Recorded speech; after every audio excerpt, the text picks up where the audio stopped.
అందరికి न भूमिर्न तोयं न तेजो न वायुः न खं नेन्द्रियं वा न तेषां समूहः अनेकान्तिकत्वात् सुषुप्त्येकसिद्धः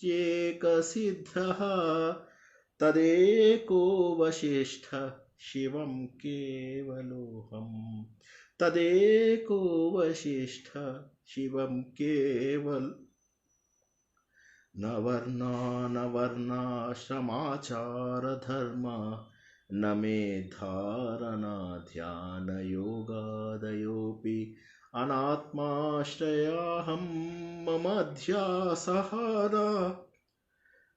तदेको वसिष्ठः शिवं केवलोऽहम्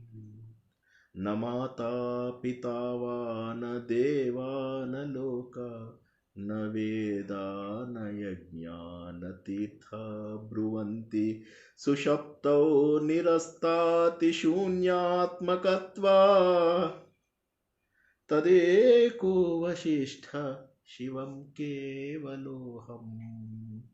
न सांख्यं न शैवं न तत्पान्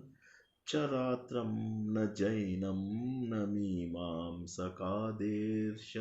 वा विशिष्टानुभूत्या विशुद्धात्मकत्वा तदेको वसिष्ठः शिवं केवलोऽहं न चोर्ध्वं न चाधो न चान्तर्न बाह्यं न मध्यं न तिर्यन्न पूर्वापरादिक् वियद्व्यापकत्वादखण्डैकरूपा तदेको वसिष्ठः शिवं केवलोऽहं न शुक्लं न कृष्णं न रक्तं न पीतं न कुब्जं न पीनं न ह्रस्वं न दीर्घम् अरूपं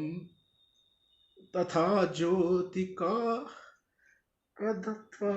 तदेको वसिष्ठः शिवं केवलोऽहम्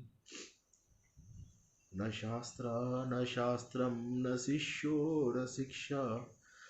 न च त्वं न चाहं न चायं प्रपञ्चः